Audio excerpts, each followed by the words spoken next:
Hello வணக்கம் நண்பர்களே, எல்லோரும் எப்படி இருக்கீங்க? நான் சூப்பராக இருக்கேங்க. நீங்கள் நல்லா இருப்பீங்க நான் நம்புறேங்க. மீண்டும் ஒரு நல்ல பதிவில் அனைவரும் சந்திப்பில் மிக்க மகிழ்ச்சி. இன்றைக்கி என்ன பதிவு பார்க்க போகிறோம்னாங்க, ஃபார்மர் யூஐடி விவசாய ஆதார எண் எப்படி வாங்குறது, யாரை பார்க்கணும், எப்படி விண்ணப்பிக்கலாம், அதுக்கு தேவையான ஆவணங்கள் என்னென்ன அப்படின்னு சொல்லி இந்த பதிவில் பார்க்க போகிறோங்க. வாங்க நண்பர்களே, ஸ்டெப் பை ஸ்டெப்பாக உள்ளே பார்த்துடலாம். எப்படின்னு சொல்லி இந்த வீடியோ கடைசி வரைக்கும் பார்த்தா உங்களுக்கு நல்லா புரியும். அதனால் நீங்கள் டேரெக்டாக அப்ளை பண்ணுறதுக்கான வாய்ப்புகள் இருக்குங்க. தேர்ட் பார்ட்டி யாரும் தேவையில்லை, நீங்களே அப்ளை பண்ணலாம். வாங்க நண்பர்களே, வீடியோக்குள்ளே போய் என்னென்னு தெரிஞ்சுக்கலாங்க. விவசாய ஆதார் என்னென்னு தெரிஞ்சுக்கலாங்க. நம்மளுக்கு எப்படி ஆதார் கொடுத்துருக்காங்களோ அதே மாதிரி ஒவ்வொரு விவசாயிகளுக்கும் ஆதார் எண் கொடுக்க போகிறாங்க. அந்த ஆதார் எண் மூலமாக அந்த விவசாயி அவர் நிலத்தில் என்ன பண்ணுறாரு, என்ன விளைவிக்கிறாரு, எந்தெந்த சீசனில் என்னென்ன பயிர்கள் விளைவிச்சிருக்கான்னு சொல்லி ஒரு டேட்டா பேஸ் ரெடி பண்ண போகிறாங்க. அதுக்காக முதல் படி தான் வந்துட்டு இந்த விவசாய ஆதார் எண். சரிங்களா? இது இருந்தால் மட்டும்தான் அடுத்தடுத்து நம்ம வர்ற எந்த ஒரு உதவினாலும் சொல்லி நம்ம அரசாங்கத்து மூலம் வாங்குறதுக்கு இந்த ஆதார் எண் வந்து மிக மிக கட்டாயங்க. அதனால் அதை வந்து முக்கியமாக எடுத்துக்கிறது நல்லதுங்க. சரி நண்பர்களே, இப்போ வந்துட்டு நம்ம ஆதார் எண்ணை பற்றி நம்ம தெரிஞ்சுக்கிட்டோம். அடுத்து எப்படி விண்ணப்பிக்கணும், என்ன பார்க்கணும். ஸோ அடுத்த ஸ்டெப் பார்த்துடலாங்க. இதை விண்ணப்பிக்க வந்து சிம்பிள் ப்ராசஸ் நண்பர்களே. நம்ம கிராம நிர்வாக அதிகாரி அவர்களை பார்த்தாமலே போதுங்க, அவங்க வந்து விண்ணப்பிச்சு கொடுத்துருவாங்க. அவங்கள அணுகிறதுக்கு முன்னாடி நம்ம ஒரு சில டாக்குமெண்ட்ஸ் எல்லாம் கொண்டு வர வேண்டியது இருக்குது. என்னென்ன டாக்குமெண்ட்னு பார்த்துடலாங்க. இதுக்கு தேவையான டாக்குமெண்ட் பார்த்திங்கன்னா சாதாரண டாக்குமெண்ட் தாங்க. உங்களோட ஆதார் கார்டு, சரிங்களா? ஆதார் கார்டில் வந்து மிக மிக முக்கியமானதுங்க.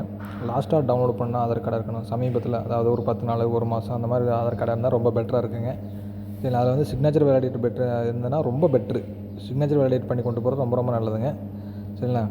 அடுத்து வந்து அப்டேட் பார்த்திங்கன்னா பட்டா சிட்டா வந்து கொண்டு போகணும். அந்தந்த அவங்கவுங்களுக்கு தேவையான இடத்துக்கு சம்மந்தமான பட்டா சிட்டா கொண்டு போகணுங்க.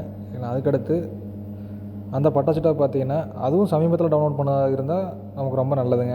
ஏன்னா இந்த வந்து அப்ளை பண்ணும்போது நம்மளுக்கு ரிஜெக்ட் ஆகாமல் இருக்கான வாய்ப்புகள் நிறைய இருக்குதுங்க. சரிங்களா?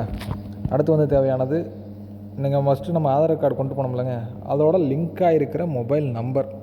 ஏன்னா அதுக்கு ஒரு ஓடிபி வரும், மற்ற ப்ராசஸ்லாம் இருக்குதுங்க. அதுக்கு தேவை. அதனால் கண்டிப்பாக அதை நம்ம கொண்டு போயே ஆகணும். சரிங்களா? மறக்காமல் இந்த 3 விஷயம் கொண்டு போய் நம்ம கிராம நிர்வாக அதிகாரி அவர்களை பார்த்தா இது கண்டிப்பாக நம்மளுக்கு பண்ணி கொடுப்பாருங்க. என்னென்னு பார்த்துடலாங்க. திருப்பி ரிமைண்ட் பண்ணுறேன். Aadhaar card xerox, patta chitta xerox, நம்ம ஆதார் கார்டு இணைக்கப்பட்டுள்ள மொபைல் நம்பர், அந்த ஃபோனை நம்ம எடுத்துகிட்டு போகணுங்க. இதை எடுத்துகிட்டு போனால் நம்ம வந்துட்டு ஃபார்மருக்கு உண்டான ஃபார்மர் யூஐடி வந்து வாங்கிடலாம் நண்பர்களே. இதுதான் வந்து வந்துருக்கிற அப்டேட்டுங்க. இதை வந்து நம்ம கூடிய சீக்கிரம் எல்லோரும் வாங்கிக்கிறது நல்லதுங்க.